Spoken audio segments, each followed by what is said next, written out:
guys, it's Van Galta again, and looks like we're back with another video. I apologize in advance for not uploading as often as I said I would. I originally planned to post every Monday and Friday, but, life happened. Wow.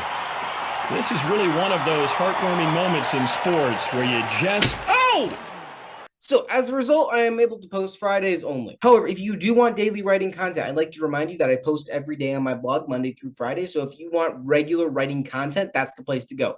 Just click the link in the description below, thewritersrack.com. Anyway, on to the video. So we have a couple of things to address in this video. First of all, NaNoWriMo is on.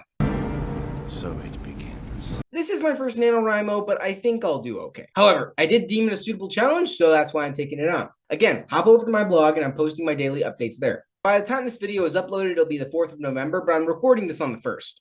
So again, happy Rimo for anyone who decided to take the challenge. So on to the main part of this video, we are going to be talking about Star Wars. So if you follow my blog at all, you know that I have talked about Star Wars in the past. You may have heard me picking on the sequels at one point or another. But here's the thing about Star Wars. For reasons I'm about to tell you, I just can't do Star Wars anymore. Once upon a time, I was a huge fan of Star Wars. I mean, like, huge. I was such a nerd. I used to buy the books, I used to read the fandoms, the wikis, like the whole shebang. I got in the nerd communities, I lent my books to friends and family members. I mean, like, it was a mess. But here's the thing. A lot of Star Wars fans will tell you that everything started going downhill when Disney purchased Lucasfilm. And while a ton of people will tell you that, the damage is way worse than you think. So let's do a quick recap on Star Wars' decline. Starting with Disney acquiring Lucasfilm in 2012. Nowadays, we're not that surprised by big companies eating little companies for the sake of a few high-grossing titles. But back then, it was one of the first and boldest moves in the entertainment industry. So I will say, Disney did a pretty good job in managing the first few years of Lucasfilm. We got some pretty cool augmentations of the Star Wars universe, like further seasons of Clone Wars and the starting Rebels. But Disney's first bold move after acquiring the company is going for Star Wars Rogue One. The level of hype around this movie from the fan base was simply unreal. And this may seem surprising today, but when Rogue One launched in the theaters, everybody liked it. Are you serious? It's kind of surprising, you know? Like, Disney actually releases something that everybody likes. But anyway, Rogue One was an outstanding movie. And for a while, the Disney engine was humming pretty well. I mean, except for a few video games being canceled, no one really had any serious qualms about Disney having Lucasfilm in its clutches. Until it all went downhill. And when I say downhill, I mean a total clown show.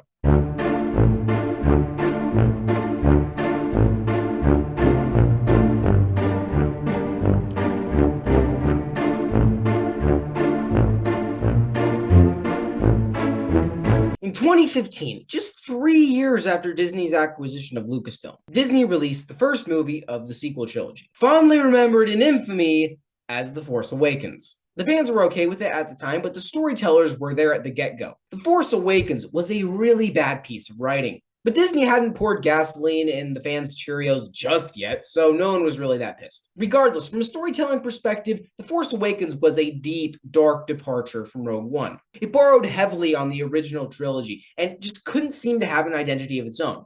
Not to mention having any number of plot holes and worlding continuities. So in that way, Force Awakens was really a calm before the storm. No one really saw it at the moment, but it was seriously bad. And not only would it be bad, it would birth 2 other movies that were even worse. So I can't say that Disney didn't really learn their lesson on this point, because even though The Force Awakens was really bad, we didn't teach them anything. People went to the theater, they watched the movie, they liked it, which is why Disney got the go-ahead to make a sequel. So, 2 years after that, the next movie in the sequel series, The Last Jedi, was released. Not only did Disney pour gasoline in the fans' Cheerios this time, they tossed a lighted match in.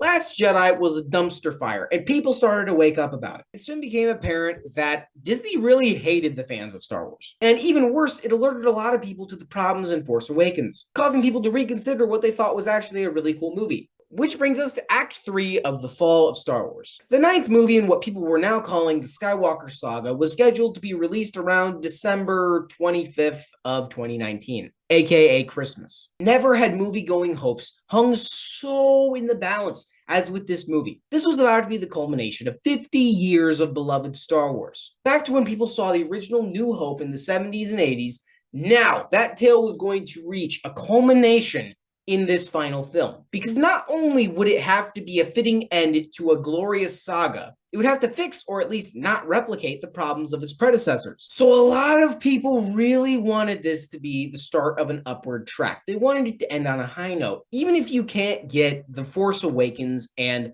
The Last Jedi right, then at least you can get Rise of Skywalker, right? Right? Right? Right. Wrong! Oh gosh. Turns out The Rise of Skywalker was not only worse than The Force Awakens, it was not only worse than The Last Jedi, it was not only worse than the prequel trilogy, it was worse than Flash Gordon. Look guys, Attack of the Clones wasn't even worse than Flash Gordon. Needless to say, this hopeless, stupid, infantile amalgamation of a story pissed off a lot of people, including me. It basically was a bunch of action scenes and Mary Sue's flipping over TIE fighters. You slap a few special effects on there and you call it a movie? What is this? A lot of people, especially fans, ended up getting really, really mad. Not only did it repeat the mistakes of Last Jedi and The Force Awakens, it expounded them. The thing is so ridiculous, I recommend not watching it. There are some movies that I don't recommend that you watch, but there are a few movies that I recommend that you do not watch. And Rise of Skywalker is one of them. Read the script instead and be disgusted. There are much better reviews on the market of this movie than anything I can produce, so I recommend you go watch them instead. They'll explain it much better than I can. But we are pretty well established that Rise of Skywalker is a terrible movie. And if you contradict me on that, I would like to hear in the comment section below why you do so. So, if you thought that it could get any worse, then you're right. Disney didn't learn their lesson. They didn't listen to fans because that's what Disney does. They created a TV show called Resistance, a spin-off show about the resistance in the First Order. I don't know, I haven't even watched it. Literally no one cared because it was about characters we don't care about, in a world that we don't care about, doing things that we don't care about. So no one cared about the show. It had like zero impact.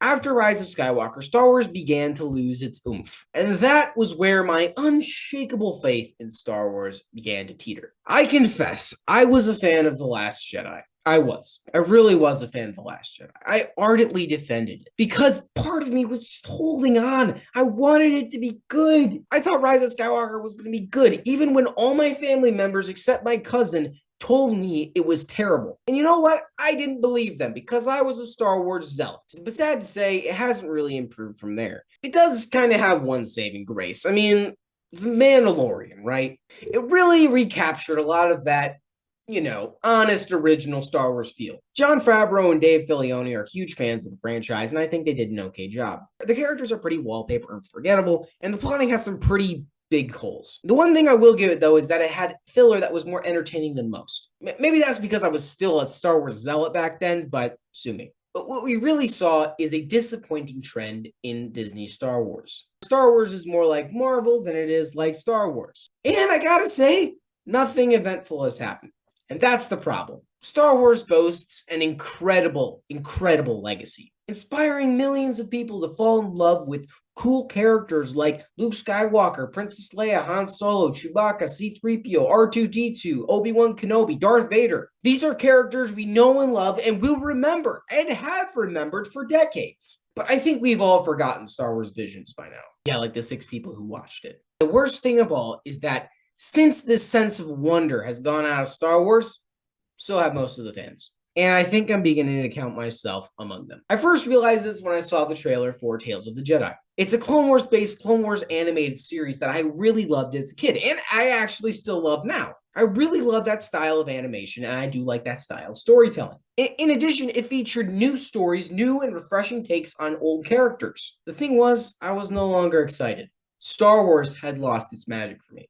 And I was actually kind of horrified to discover that something I loved so much, or I had loved so much, just didn't have any weight. Something that should be exciting and amazing was reduced to, oh yeah, I guess they're coming out with another Star Wars show. Man, that's cool, I guess. I just didn't feel any desire to watch it. As Chris Gore once put it, I miss loving Star Wars. And I really feel him on that. So, as you can probably tell, I just don't watch Star Wars anymore. I don't keep up with it.